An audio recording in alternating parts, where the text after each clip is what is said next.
انت الدوري المصري بتاعك ده هو بيتصور بكاميرات موبايل، في الوقت اللي الدوري السعودي بيتصور فيه بكاميرات يعني فاهم، في 48 كاميرا بتصور الماتش. احنا هناك والله العظيم ما بهرج، احنا من سنتين، السيزون اللي فات تقريبا قبله قال لك هنصور اتش دي. انت السنه اللي فاتت اتش دي الماتشات دلوقتي بتتصور 8K اللي هو احنا اصلا بنصور satellite. بودكاست اكتر من اتش دي. احنا اصلا كنا بندور 4K والله العظيم اول ماتش اتش دي ده فجاه بقيت شايف اللعيبه، يا رب انا عارف الكرة مع مين. اصل انت في التلفزيون انت بتعرف الكرة مع مين كده بالويم يعني بالمركز. هو ده غالبا كده محمد هاني من جريته من رقم ستايله رقم ايه ده الواد امام، هو الواد امام عامل قصه كده، هو ده اخرك.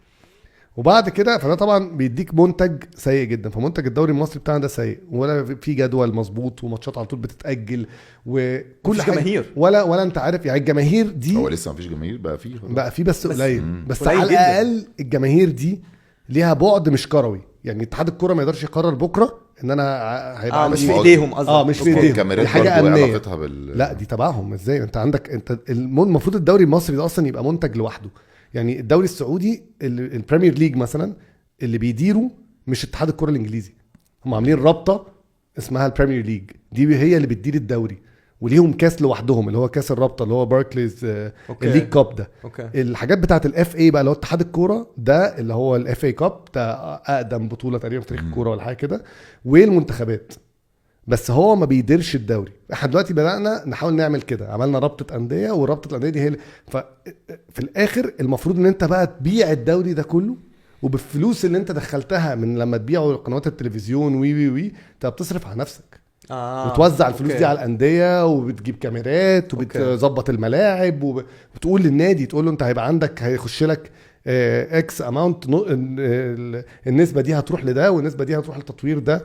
ومثلا تقول لهم لو انت بتلعب مثلا في فرقتك عدد معين من اللعيبة تحت 21 سنة هتاخد بونص اكتر من الرعاية. ده كل ده غير فلوس النوادي بقى.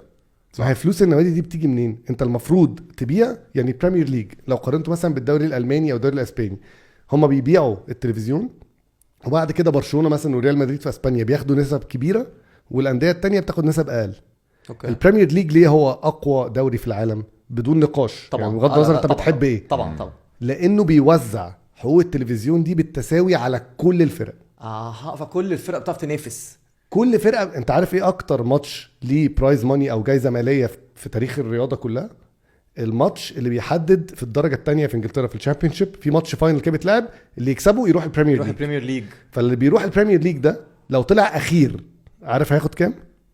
100 مليون باوند. نعم والله العظيم 100 مليون. ده لو طلع اخير. يعني كلهم بياخدوا 100 مليون قصدك؟ ده مينيمم. ده غير بقى اللي انت بتجيبه من تذاكرك ومن الرعايه بتاعتك ومن مش عارف ايه ومن سبونسرز وتيشيرتاتك والكلام ده كله. بس المفروض فلوس الاتحاد غير فلوس الانديه. ده مش اتحاد، ده بيع رعايه التلفزيون بتاعه الدوري. هم بيبيعوها كوحده. هم عاملين منظومه اسمها البريمير ليج. اتحاد البريمير ليج من ران باي الانديه نفسها، بيرشحوا الرابطه بقى، الرابطه دي ونبيع بيه. واحنا دي اللي بنحاول نعملها هنا دلوقتي، عاملينها. بس طبعا كل واحد بيبيع حقوق الماتشات لوحده. فالاهلي بيبيع لوحده، والزمالك بيبيع لوحده، والاسماعيلي ما يعرفش يبيع، اللي مش عارف مين كده بقى. أوكي. فكل واحد بقى بيدخل لنفسه، اللي بيخش له ملاليم، واللي بيخش له اعلى، واللي بيخش له مش عارف. فالضعيف صعب قوي ان هو يعمل، صعب قوي ان هو يقوى. بالظبط كده. طبعا ضيف بقى على ده ان انت المنظومه الناشئين بقى عندنا هي بتتدهور بشكل مرعب. انت عندك في اي نادي لما عندك لعيب مثلا قديم وبتاع وعايز تكرمه، فتقول له بقول لك ايه يا عم مسكوا الناشئين، يعني هنمشي الراجل ده تبعنا برضه ومعانا وبتاع، مسكوا الناشئين. مع ان المفروض اللي بيمسك الناشئين ده هو اكتر واحد اصلا عنده خبره ودارس ومتعلم وعارف ازاي هيطلع لك اللعيبه دي، هيطلعه من ناشئ للعيب كبير، يشوف مين اللي فعلا يصلح انه يبقى لعيب جامد. وده معناه وده ادى بقى ان انت بس مش احنا الناشئين كان في انديه عالم، بطوله انديه عالم، وكان ناشئين فيها وعملوا شغل جامد. ده الاهلي باين تحت خالص بقى، ده 13 14. ده انما انت بقى السن اللي بيأهل اللعيب ان هو يبقى خلاص داخل على لعيب الكوره اللي هو ايه 15 و17 و19. كل المنتخبات دي بتاعت مصر اتفرج عليها في اخر 10 سنين، كارثه كارثه كارثه كارثه. احنا لو رجعت من 2000 ل 2010 مثلا، منتخب الشباب اللي خد ثالث عالم ده كان في 2001 ولا 2002 أيوة بتاع أنا اليماني وجمال حمزه. بعده جه جيل عماد متعب صح. ومحمد شوقي ومش عارف صح. مين. بعده جه جيل شيكابالا وحجازي ومين كمان كذا وصلاح والنني فشيكابالا مش معاهم في نفس الجيل يعني، ده حاجه وده جيل وده جيل. بس عامه في اجيال كتير قوي وهم صغيرين كانوا بيعملوا انجازات وبتشوفهم في بطولات افريقيا وفي كاس عالم وفي الاولمبيات والكلام ده كله. احنا منتخبات الشباب اللي عندنا، منتخب الشباب اللي فات خد بطوله افريقيا وراح الاولمبيات، في كام لعيب منه بيلعب اساسي ومؤثر في المنتخب الاول بتاع منتخب مصر؟ واحد مثلا اخرك. زمان ده كان هو ده اللي بيطلع يستلم جيل الشباب ده، فاهم؟ فالمنظومه في مصر بايظه على كل حاجه، اداريا بايظه، تنظيميا بايظه، تسويقيا. انت ماركتنج للدوري بتاعنا ده لو دخلت على صفحه الانستجرام بتاعت الدوري المصري هترجع. هو في صفحه انستجرام؟ في انا ما كنتش عارف ان في، بس اكتشفت، يا ريتني ما اكتشفت. وخش بقى على بتاعت الدوري السعودي مثلا، تقارنها بالبريمير ليج عادي يعني. ومش بتكلم بس الدوري السعودي، الدوري المغربي، كل الدوريات العربيه سابقانا بكتير قوي قوي يعني. احنا عندنا الموضوع سيء، ومش مشكله انت مش شايف اي امل في التحسن. وكل بقى مشجعين الكرة رايهم من رايك؟ طبعا، بس حاسك متعصب. طبعا متعصب يعني. عارف ليه؟ عشان احنا نستاهل اكتر من كده، والكرة فيها فلوس.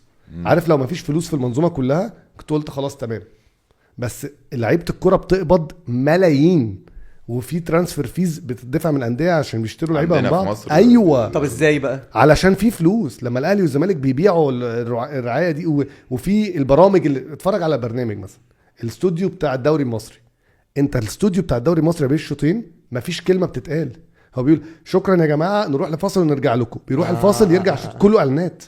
اعلانات بس. اتفرج انت بقى على ربع ساعه فيها مثلا كام اعلان، وحولهم انت لدخل قد ايه؟ لا ملايين يا مان. بس الفلوس دي بتروح فين بقى؟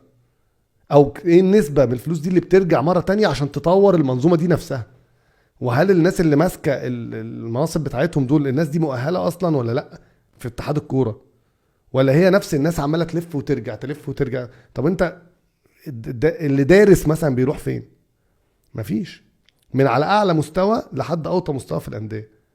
بس في الاخر خالص مشجع الكوره هو بيعشق الزملكاوي زي مثلا بيعشق الزمالك، وهرجع اتفرج على ماتشات الزمالك برضه وهشجع الفرقه وبتاع، والاهلاوي نفس الكلام، لان هو في الاخر ده عشقه، هو بيحب النادي ده بيشجعه. ما قلتلكش ان انا مش بقعد اشتم في الدوري بتاعنا واتكلم عليه كده، بس في الاخر انا مضطر اقعد اتفرج ومضطر اشجع دي فرقتي اللي انا بحبها، هشجعها كده كده بتكسب ولا بتخسر ولا بتلعب في دوري حلو ولا وحش. بس انا بيصعب عليا بقى لاني شايف ان المنظومه دي بكل الفلوس اللي فيها دي، بكل القاعده الجماهيريه المرعبه والمشاهدات المرعبه دي، المفروض يبقى عندنا حاجه اعلى من كده وانضف من كده بكتير. ومش شايف ان احنا اصلا ماشيين في اي اتجاه ممكن يخلينا نبقى احسن. ده منتج بايع نفسه فعلا زي ما انت بتقول. هو المفروض يبقى في اعلى حته، لان هو بجد ده في 100 مليون واحد. انت الكميه بقى هنا فعلا فايداك مرعبه. انت بتكتشف لعيبه صغيره بتلعب عمر مرموش ده دلوقتي في المنتخب. انت سمعت عن عمر مرموش؟ اكيد مرموش سمعت. حلو. مرموش ده بيلعب في المانيا ومتالق وبتاع. لما كان صغير ما راحش الاولمبياد، ما لعبش في الاولمبياد مثلا. فاهم؟ مين اللي بيبص ويروح يشوف مين اللعيب اللي هاخده ومين اللي هاخده من بره لا ده جهاز فني حتى بتاع كل حاجه في المنظومه. وبعدين لما كل ما تقرب بالمنظومه اكتر تعرف حاجات مستخبيه اكتر، تتقرف اكتر، مش تعذرهم. يعني انت ساعات لما تقرب من حد قوي فتلاقي الحقيقه فتقول انا عذره، هو الناس مش فاهمه بس في تفاصيل كتير الناس مش فاهمة. لا انت كل ما تقرب اكتر تقول انا مش عايز اقرب خالص ولا عايز اعرف حاجه، لان كل ما بتعرف بتتقرف. واو. ما كنتش متخيل الموضوع للدرجه دي. الموضوع انتنس جدا، وانا اول مره اشوف نصوحي بيتكلم جد اصلا.